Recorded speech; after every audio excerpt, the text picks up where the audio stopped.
Ahora bien, escucharemos la investigación llevada a cabo por Luis Alfonso Yacine, titulada El nuevo derecho penal canónico a la luz de la reforma del Papa Francisco 2021 en relación con la prevención de abusos en contra de menores de edad y personas vulnerables. El tutor ha sido el presbítero Alexander Rivera y el jurado estará conformado por el presbítero Pablo Olivo León y la profesora Katiuska Márquez.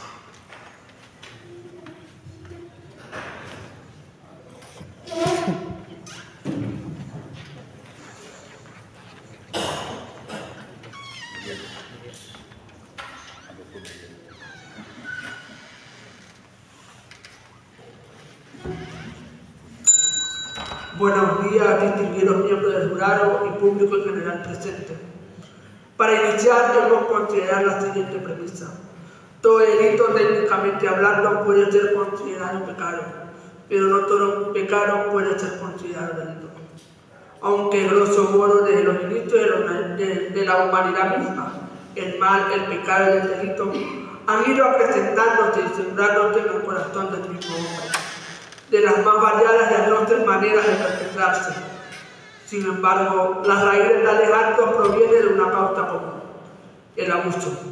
en cualquiera de sus diferentes patologías: abuso de poder, abuso de conciencia y abuso sexual. Y la Iglesia contemporánea no escapa de esta misma realidad. En este mismo orden de ideas, los abusos cometidos intra y extraeclesiales vienen dadas por las complejas dinámicas de poder que en su conjunto favorecen una cultura eclesial de abuso y que denotan posibles comportamientos inapropiados por parte de la jerarquía, y que en el fondo tienen una manifestación de prepotencia. Entre tales dinámicas podemos nominar las siguientes: el síndrome del clericalismo, el abuso de poder y la traición de la confianza. Dichas eclesiopatías vienen dadas por una relación eclesiástica y asimétrica, gestada por conductas marcadas por el despotismo. Por otro lado, la Iglesia como institución no se ha quedado de brazos cruzados, sino que por el contrario ha ido dando respuestas en el pontificado de San Juan Pablo II hasta el Papa Francisco, en cuanto a la solución de los casos de abusos presentados, la resolución de los problemas interiorizados y la reparación del daño causado a las víctimas, aplicando incluso sanciones penales a los involucrados, no solo canónicamente hablando, sino que también existen repercusiones en el ámbito estatal. Sin embargo, a los efectos de esta investigación, hemos de considerar que las normas publicadas por la Santa Sede no deben observarse como acusatorias o inquisitorias, sino como normas preventivas y correctivas, puesto que su finalidad es defender no solo a la víctima, sino al posible agente activo del delito, de las denuncias anónimas falseadas y sin fundamento presentadas con mala fe por parte del denunciante. Antes de entrar a describir los delitos de abuso penalizados por la Iglesia, conviene conceptualizar y establecer los elementos caracterizadores del delito, que la moderna ciencia penal define como un acto típicamente antijurídico, culpable e imputable a un hombre y castigado por una pena. Por lo tanto, de tal contexto pueden derivarse los elementos que pueden configurar una acción como delictiva, a saber, la acción, la tipicidad, la antijuricidad, la imputabilidad, la culpabilidad y la penalidad.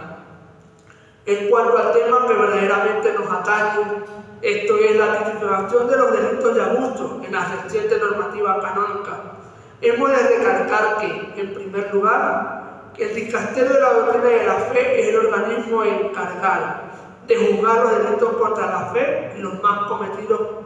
contra la moral o la celebración de los sacramentos. Además, ha establecido como delitos graves contra la moral los siguientes: delito contra el sexto mandamiento del decálogo con un menor o persona vulnerable, el reclutamiento o inducción de un menor o persona vulnerable para que se exponga pornográficamente o para participar en exhibiciones pornográficas verdaderas o simuladas. Y tercero, adquirir, conservar, exhibir, divulgar, de forma inmoral, de cualquier manera o con cualquier instrumento, imágenes pornográficas de menores o personas vulnerables. Así, la tipología de los delitos contra el sexto mandamiento del decálogo es muy amplia y puede abarcar, por ejemplo, las relaciones sexuales consentidas o no, contacto físico con intención sexual, exhibicionismo, masturbación mutua, producción de pornografía, inducción a la prostitución, conversación o propuestas de carácter sexual mediante los medios de comunicación. En otro orden de ideas, el abuso de poder se encuentra tipificado en el último canon del apartado que concierne a los delitos de perjurio contra la fe y la unidad de la Iglesia. A su vez, también se encuentran en dos delitos que no tienen un elemento material o económico: el abuso de poder o de potestad eclesiástica del oficio del cargo y la negligencia culpable en el ejercicio de un acto de potestad eclesiástica del oficio o del cargo. Canon 1378, parágrafo primero y segundo. Por último, nos encontramos con el abuso de conciencia, también denominado abuso espiritual, y puede entenderse como las diversas formas de abuso emocional o abuso de poder en el contexto de la vida espiritual, especialmente ante el acompañamiento espiritual o dentro de las comunidades, incluyendo la gestación de este tipo abusivo en la confesión sacramental. A pesar de que es una situación grave, no se encuentran expresamente tipificadas como delitos en el Código de Derecho Canónico, ni en alguna de las leyes eclesiales de la Iglesia. Y en virtud del principio de la legalidad, nullum crimen, nulla pena sine lege, que rige la tipicidad como elemento estructural del delito, no es considerado como tal, ni mucho menos tiene alguna sanción. Ahora, ¿qué podemos hacer cuando tenemos algún conocimiento sobre la perpetración de un delito de abuso o tenemos la noticia criminis? En primer lugar, debe presentarse la denuncia formalmente, bien de manera oral o de manera escrita. En el caso de ser presentada en el primer modo, debe levantar su acta. En lo posible debe evitarse la recepción de las llamadas denuncias anónimas, que no posean pruebas fundamentales de la pretensión, puesto que se incurriría en una violación del principio de la defensa y al principio de la presunción de inocencia. Una vez presentada la denuncia formal, el ordinario del lugar, el jerarca o su delegado, del lugar de la incardinación o adscripción del clérigo denunciado, o si es diferente, del lugar donde se cometieron los presuntos delitos, debe realizarse una investigación previa, cuya finalidad consiste en la reconstrucción de los hechos sobre los que se fundamenta la pretensión, el número del tiempo de las conductas delictivas, sus circunstancias, los datos de las presuntas víctimas, sumando una evaluación preliminar del eventual daño físico, psíquico y moral acarreado. Finalizada la investigación previa, debe enviarse una copia autenticada por un notario al dicasterio para la doctrina de la fe, junto con el formulario de datos útiles, la propia valoración de la investigación y las eventuales sugerencias en la manera de proceder. Una vez enviadas las resultas al mencionado organismo, deben esperarse las comunicaciones e instrucciones sobre la manera de proceder, que entre el abanico de posibilidades pueden ser: archivar el caso, pedir suplemento de la investigación, imposición de medidas disciplinarias no penales o penitencias, amonestaciones o reprensiones, abrir el proceso penal, sugerir otras vías de solicitud pastoral, entre otras. Luego de haber obtenido la encomienda formal para dar inicio al proceso, el ordinario debe decidir si preside personalmente o mediante delegado. El proceso inicia mediante un decreto motivado, en el cual debe hacer la debida citación de las partes interesadas, nombrar al instructor de la causa, al notario y a los asesores, la obligación de prestar juramento de cumplir fielmente el encargo recibido y de observar el secreto de oficio. De todo esto debe levantarse la debida acta. Debe hacerse la acotación que a los efectos de esta investigación solo se mencionará el procedimiento penal administrativo, mas no el proceso penal ordinario. Luego hallarte las partes como válidamente citadas en el día y la hora señalada para la sesión de notificación de las acusaciones y de las pruebas, se les debe mostrar al acusado y a su abogado o procurador el fascículo o el expediente de las actas de investigación preliminar, recordándoles la obligación de respetar el secreto de oficio. Esta parte del proceso tiene como finalidad dar al acusado la posibilidad de hacer uso de su derecho a la defensa.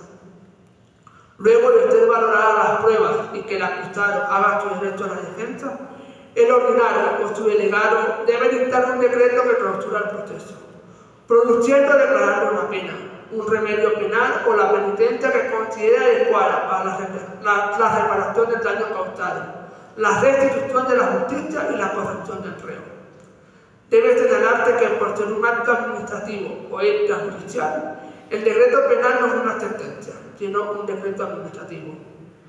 En este mismo decreto, que es un acto personal del ordinario o de su delegado,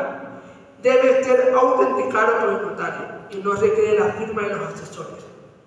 Todas las actas del proceso deben enviarse copias autenticadas al dicasterio para las firmas de la fe, junto con el decreto intimado. En conclusión, se considera que tanto las diócesis, arquidiócesis, casas de formación religiosas y seminarios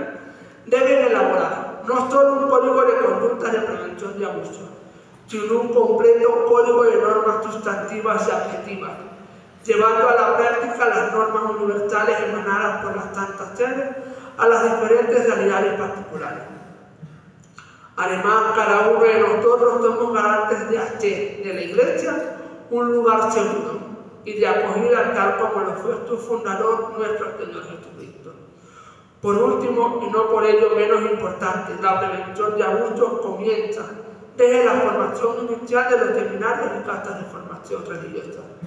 a través de la implantación y puesta en práctica de la cultura del buen trato, teniendo como base el servicio. No he venido a ser servido, sino a servir. Muchas gracias. En este momento se abre la sesión de preguntas.